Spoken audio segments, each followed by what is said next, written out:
Yo, back on here. So, hey, Happy New Year and all that crap. Sure, all you went and got and partied and tore your fucking asses up, man. Stop playing this shit. I'm trying to fucking sleep. Make all this goddamn fucking noise. I'm trying to get a goddamn night of sleep. Motherfucker, stop throwing that shit at me. So, hey, I didn't do shit. I was trying to fucking sleep. Motherfuckers blowing up fireworks and shit everywhere. Apparently the party was at fucking Dr. Death's apartment. I didn't go over there. Everybody knows the motherfucker split up from his wife and he's still living in a fucking apartment. Well, I guess he's not living there anymore because I didn't go over there, but I guess a bunch of people I know went over there and they fucking, I think they all went through like multiple bottles of Jack Daniels and they had fireworks.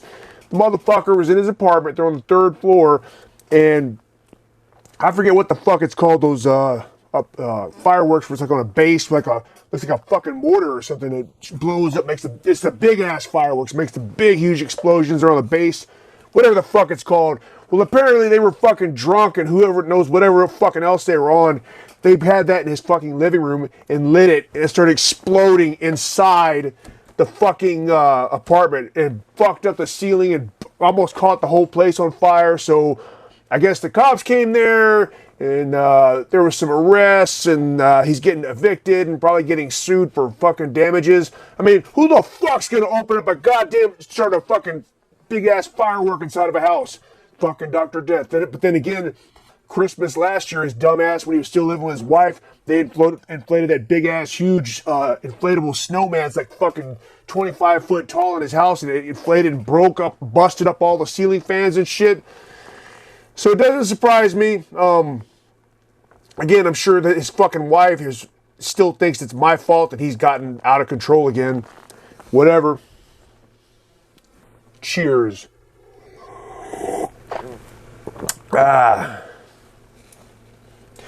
So, what brought this about? This new video, see him talking about Abysmal Lord, great fucking bestial war, black metal, whatever the fuck you want to call it. Everybody likes to put fucking terms on everything. I saw some other shit. Somebody referred to something called slowcore or stuff. The fuck kind of shit is that, man? Slowcore. Fucking evil shit. I mean, literally, not to sound like some old fucking bastard, but I remember first hearing battery, first hearing fucking blasphemy. It was, it's black metal. That's what I referred to it, And I first heard blasphemy in 91, 92, around that range. Basically when the Fallen Angel of Doom album came out, I bought on Wild Rags. And I talk about the band pretty frequently on here, and these days a lot of people say, it's fucking trendy band. Yeah, everybody wears a blasphemy shirt. It's trendy. Well, I've said this before. Back then it wasn't trendy. If you saw somebody with a blasphemy shirt, like, oh yeah, that motherfucker knows what's up, because it was very underground. And literally, they were still like that until the mid-2000s or whatever, when I saw they were starting to play shows again. I was like, oh, fuck, that's a big deal. And they started playing shows, and Nuclear War now started reissuing their shit. And now they're getting their just due, which, again, I support. They deserve it. They're fucking classic legends of, creating a genre. So any motherfuckers, it's fucking trendy. No, fucking blasphemy. I mean, it is become kind of trendy, the underground. Everybody has a fucking patch or the shirt, but at one time it wasn't like that, so I salute them. So anyway, we're talking about some fucking war metal. So, Abysmal Lord is a band I've liked for a long time.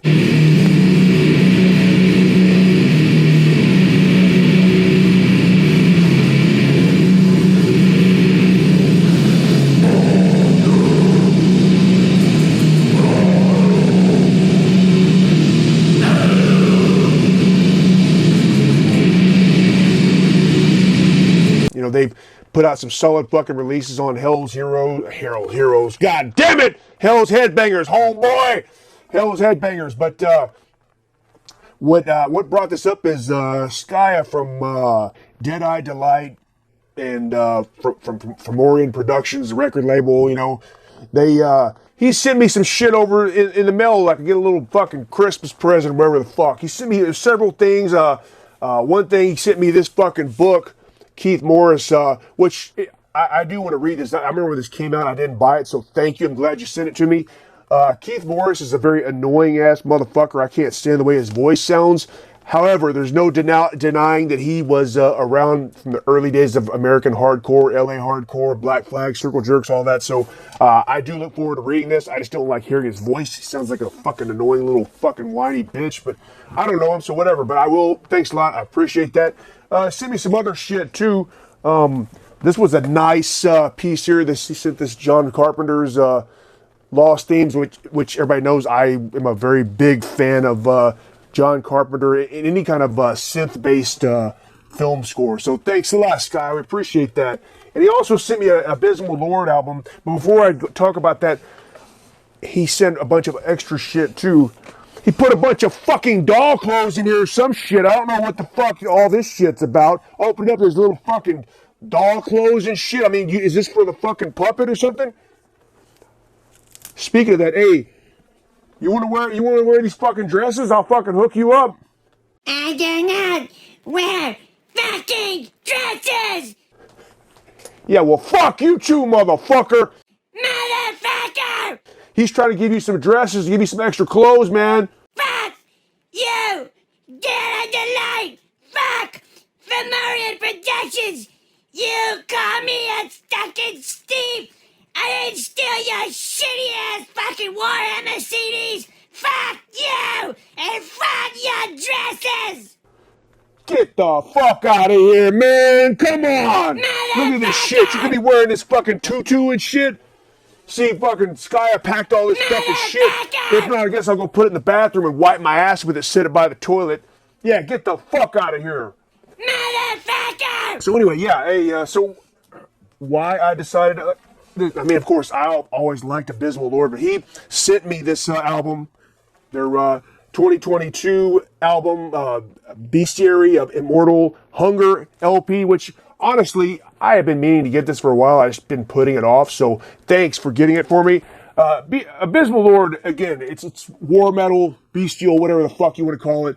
It's, they give you what you expect, okay? I mean, even checking out this, just focusing on this LP just here, just the cover. I love the simplistic artwork on it, all red feel to it. The pictures, the artwork works really well. And then I like the inserts. Like, obviously, that is totally paying homage to Sarcofago and INRI, the back cover, same kind of photos. They're from Louisiana, New Orleans, so they have some creepy above ground cemeteries there, so they were able to take some really cool pictures there. But really good band, man. You know, they've been around, you know, since 2012, so they've been around a while. Unfortunately, I've never seen them live. Nocturnal Penetrator, a bass player, seen them, and of course, he said they're fucking great. I have no doubt, so I will catch them next time they play through here for sure. But they put out some good shit, man. It's started out in 2012. They had this rehearsal album, which a lot of the early stuff, the one guy plays in it. I don't got everybody's fucking names memorized. Fuck me, whatever.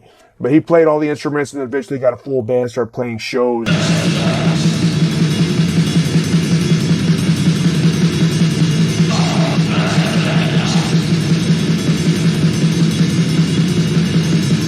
A lot of really good, solid stuff. I like the demos, the EPs on here. Disciples of the Inferno LP, 2015. I really like that album. When I first heard that, it really caught my attention. Just raspy vocals and just pounding.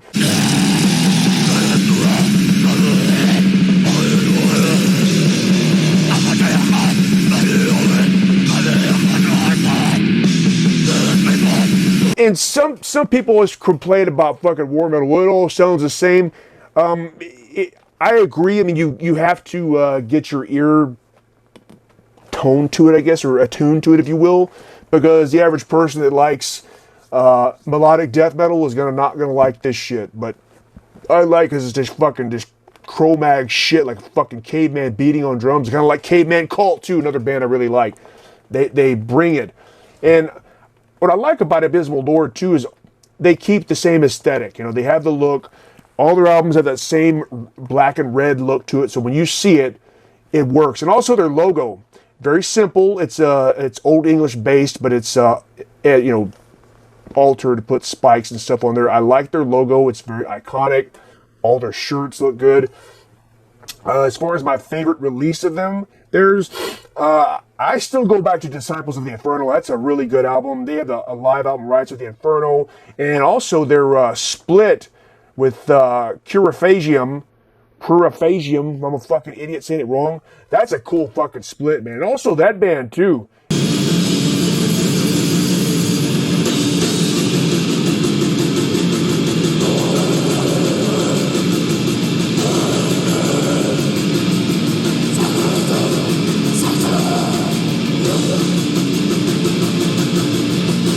Is really good. They're from Washington, and this split 7-inch with Abysmal Lord came on Hell's Headbangers. Really fucking solid split album. But this Puriphagium is a band I would suggest checking out. They've been around since 2015. They got one full-length out, split, a few things out, but they have the look, and it's cool stuff. I'm a sucker for this kind of shit. I know, like for example, Drucifer too. He's always into this shit as well. I like all kinds of shit. I like well-produced stuff, and I even like some symphonic black metal too. That's not my go-to shit, but I also like fucking raw, just beat you over the head fucking brutality like this shit. And also I always talk about this as far as aesthetics and look. It's what I like about it. Black metal is very visual, but also war metal people put on the fucking spikes and all that shit. I've done videos about this. I mean, do you have to do that? I mean, no. But honestly, for me, if I'm looking through records and I see a picture of a band and they see the band picture, they look fucking boring, I'm just not going to listen to it, And maybe in the old days, I might have grabbed something and still bought it. But now there's so much shit out, it's hard to just take a chance. Well, this is probably crap. I want to make damn sure it's something good. And I put a video up a while back about evil band aesthetics, and pulled this up here. Somebody put a comment here. Everybody agrees with me. You got to have a certain look, and if you don't, whatever. I'm not here to tell you fucking what to do. If you want to wear a fucking a kilt on stage and then a fucking gladiator helmet or some weird shit, I don't know, whatever the fuck you want to wear. But I like the evil look, and this video here, I pulled it up to Tomb O'Brien 5345 YouTube handle. They put a comment on here, and I agree with them. They said that I'm always drawn to an aesthetic, whether it's black metal spikes, capes, or corpse paint, or youth crew, champion hoodie, Nikes, bleach, fade. People who say that looking a certain way or singing about a certain core topics is cheesy. It's the roots of the style of the genre. So I get what he's saying, as far as a black metal to look a certain way, or he's talking about youth crew stuff, all the old straight edge hardcore stuff, youth of today, bold, stuff like that, to have a certain look. They had that champion hoodie and wearing sportswear and stuff like that, and that was a kind of a aesthetic for it. So I feel it does need to look that way. So like a hardcore band, they have that look, the hoodies and stuff and sportswear. It fits that. I mean, I don't think a black metal band should have a fucking champion hoodie on, but if they want to, more power to it. I won't be wearing that shit. But if you're in a black metal band, you're fucking wearing a hat sideways, do what the fuck you want, man. I won't be doing that. But I get what this person was saying about their comments. It's you got to fit the aesthetic, and also too, this feels kind of contradictory saying this because this kind of music is supposed to be rebellious and going across against the grain and fuck, cliche shit. So it's like fuck society, fuck trendy shit. But also, people could say, well, it looks trendy. Here goes another guy with fucking corpse paint and spikes and bullet belts. It's all trendy. They all wear the same uniform. So it does, like, you're following to fit a uniform. But hey, I don't know. I don't have all the fucking answers.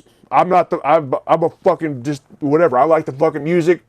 I hate fucking mainstream, but when I hear fucking black metal, war metal, I want to see that fucking look. So, oh well, I'm following the fucking trend, whatever. Like me wearing a mask and shit. Am I the first person to do that? Am I the first person to wear a leather jacket and spikes? No! People have done it before me. Fucking mentors, and also, rest in peace, Sicky wife beater. But, people have done it before, but that's what I want to see, And going back to Tomo Bryan, however the fuck you say his name on here.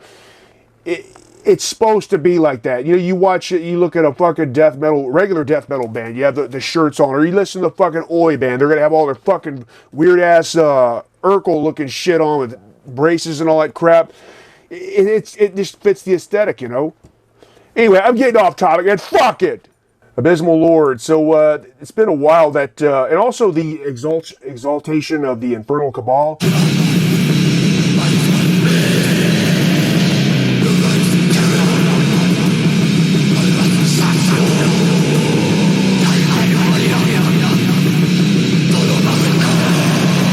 That one's good too. As far as which one do I like the most, I mean, this newer one that Deadite Delight sent me from 2022 is pretty good as well.